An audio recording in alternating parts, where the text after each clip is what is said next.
Welcome back once again to this introductory series for Path of Exile. If this is the first video you're seeing, I'd really recommend heading back to the first in the series before continuing on. Also, take note that the series is for those who are extremely new to Path of Exile and its mechanics. Now, last time we looked at some good resources for more information about items and resources in Path of Exile, and what some of the stats in the character screen meant, and details about your stash and if/how you may want to spend money in the game. In this video, we'll be running through some of the mechanics that we will run into in the first part of the campaign. While the game introduces many of these mechanics fairly early on, they come into their own in the endgame, after you finish the story. In Act 2, the NPC Aramir will give you a mission to take care of 3 bandits. Each bandit will also give you the option of killing the other 2 for a different reward. Taking the correct path here can be important to your build. Let's open up Path of Building and see what our build wants. For our particular witch, we can find out by clicking on this configuration tab up at the top of the screen. Checking what Bandit Quest indicates. In this case, it says Kill All. This will give us 2 passive skill points we can use to help fill out our build. Saving the Bandit Oak will regenerate 1% of our life per second, 2% additional physical damage reduction, and 20% increased physical damage. Killing Creighton will increase our attack and cast speed by 6%, avoid elemental ailments by 10%, and 6% increased movement speed. While helping Alira will regenerate 5 mana per second, 20% bonus to critical strike multiplier, and 15% to all elemental resistances. Most of the builds that I've used usually want you to kill all, as those passive skill points are pretty rare throughout the game. Next up is a Menagerie. One of my personal favorite NPCs, Einhar, comes up in Act 2. He introduces the Menagerie to us. After completing the first mission, like you see here from Einhar, by killing beasts in the riverways, you'll see a new icon in our world or waypoint map. Click on it while at a waypoint to teleport to a new area. Once here, travel to and click on the blood altar. You'll see several recipe options come up consisting of beasts that you've captured. The 4 beasts will spawn and you'll have to kill them to get the recipe item. If you die during the attempt, the beasts will be lost and you'll get no item. The item you get will have the same level as the highest level of the beast you've used in the recipe, so it's best not to use very easy beasts at a much lower level, because then you'll get equipment that might not even be useful to you.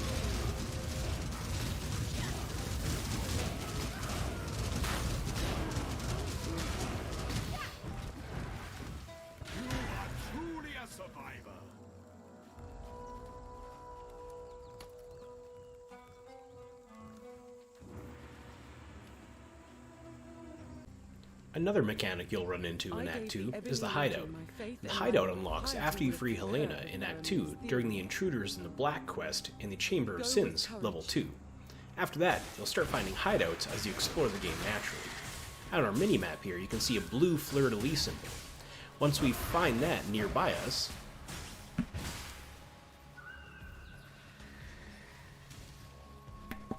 it may be anything from a tunnel entrance to a small grate missing.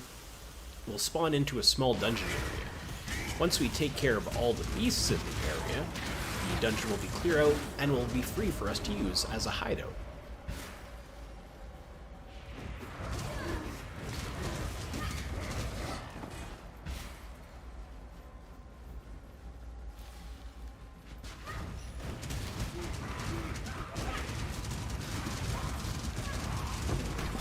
The areas may contain 1 or 2 rare monsters, but there's usually nothing too difficult as long as you're of an appropriate level for the area.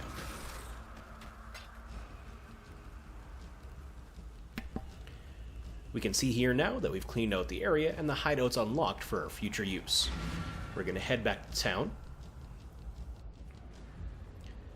We're going to go over to our waypoint system after talking with Helena. Once you've unlocked different hideouts, you can actually select which one you want to use. Here's the Lush hideout we just unlocked. Now we're going to head over to our waypoint system and click on the blue fleur-de-lis symbol in order to travel to our hideout. This area comes in handy in the endgame, so you can keep all your important things in one place, rather than waypointing around from place to place to talk to NPCs and access certain items and stashes. Most of this is endgame though, so don't worry about it too much for right now. Arguably one of the most important mechanics of the game, as far as completing your build goes, is the Aspirants Plaza and the Labyrinths. The Labyrinths are small puzzle areas that you'll start finding in Act 2. You'll have to complete 6 of these throughout Act 2 and 3 in order to unlock the Aspirants Plaza and proceed to your specialization. For us, that's Necromancer. If you'll remember when we checked out our build at first, we were looking under the Witch main class, which had 3 subclasses. Let's take a look at those now in Path of Building. Here's our Witch build guide in Path of Building. We can see our normal level steps that we're supposed to take, and right now we're about level 39, so we're getting there. If we look up though, we can see these 3 circles. These are our subclasses. In Path of Exile, they're known as Ascendancies. Highlighted, with several nodes lit up, is the one we want to use, the Necromancer. Taking a look at the skills, we can see many of them have to do with minions and buffing them, which is what our Necromancer wants to do. Points to fill out these Ascendancy class slots are only unlocked by completing the Trials of Ascendancy. Let's have a look at those now. Once you complete the puzzle area, click on this green Ascendancy plaque. You'll see 6 nodes lit up if you found them all. If not, you'll see where they're located. Once all 6 are lit up, you'll open access to the Aspirants Plaza, and that's where the real fun begins with Ascendancies. In the Sarn encampment, the settlement for Act 3, you'll find this large statue at the center. If you've solved all 6 trials, click on the base, and this portal will open up to the Aspirants Plaza. Once you're in, be sure to click on the waypoint to connect it to your waypoint network. Continue traveling along the path, and you'll find a labyrinth activation device. The Lady of Justice doth preside. She shall weigh your mind. Here you'll see suggested levels for the different labyrinths you can complete. I'd recommend being over-leveled because these areas can be pretty tough. Without spoilers, travel through each area, beat the boss, and you'll be rewarded with lots of loot and 2 points for your Ascendancy skill trees. Complete the trials and labyrinths at higher levels to unlock more Ascendancy points and the true power of your chosen Ascendancy. On to Act 4. One of the first things you'll do is reopen the Azurite mine. You'll meet an NPC named Nico, who needs your help to reopen the mine. Once you delve in, you'll find some resource nodes. Grab them, and Nico will meet you in the Azurite mine.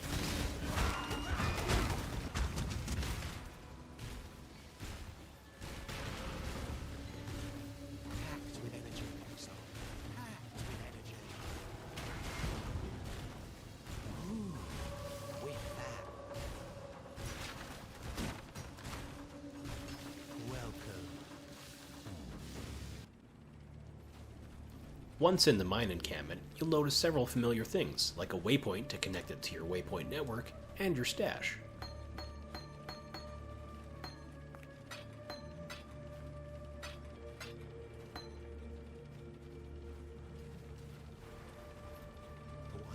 You'll also notice a new device called the Voltax Generator. The generator lets you upgrade your delve capabilities, including sulfite capacity, resistance, light radius, the number of flares of dynamite you can carry, their duration, and strength. Go ahead and click on the subterranean chart to start a delve. Here we can see where we start in the very top center and all the different places you can go. This is connected to my main account, as it will be across all of your different characters, but we're going to start off with a simple one for now. Once we choose our destination, we spawn in. We can see that our next node over contains items. Some contain armor, and some contain Azurite to upgrade our items back at the generator. The lower you go, the more sulfite it costs to delve, and the higher level the monsters will be. So for now, let's start fairly high up and go after this item chest.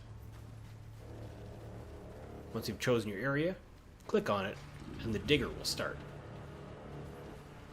You'll want to stay within the light radius of the crawler, as being too far away from it for too long will cause stacking damage over time that can take you out pretty quick if you're out of it for too long. For now though, travel along with the crawler, taking out any monsters you may find along the way. You don't have to protect the crawler, it will speed up and slow down depending on how far ahead or behind of it you are. It won't completely stop, however.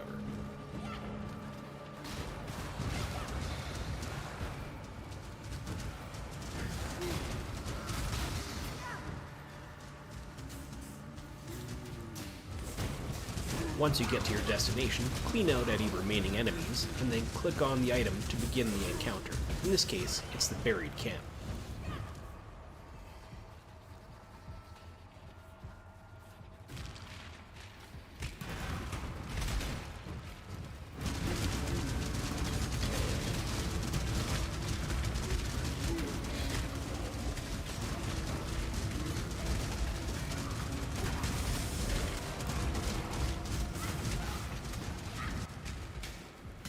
Once all the enemies are taken care of, go ahead and pick up your loot and reap your rewards for your successful delve.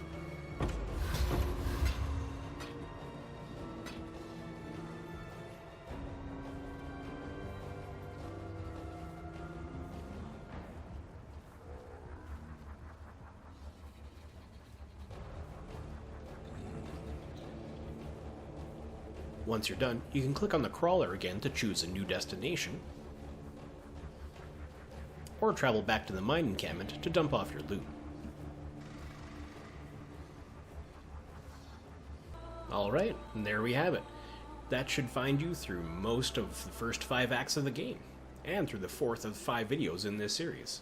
If you have any particular questions you'd like me to cover, keeping in mind that these are introductory videos, please go ahead and leave them in the comment section. I'd also love to hear how your build's going. There will be one final video in the series that touches on the currencies used in the game, as well as a few final tips and tricks that, once again, I wish I'd known before I started playing. I hope to see you again for that one, and as always, thanks for watching, and I'll see you again.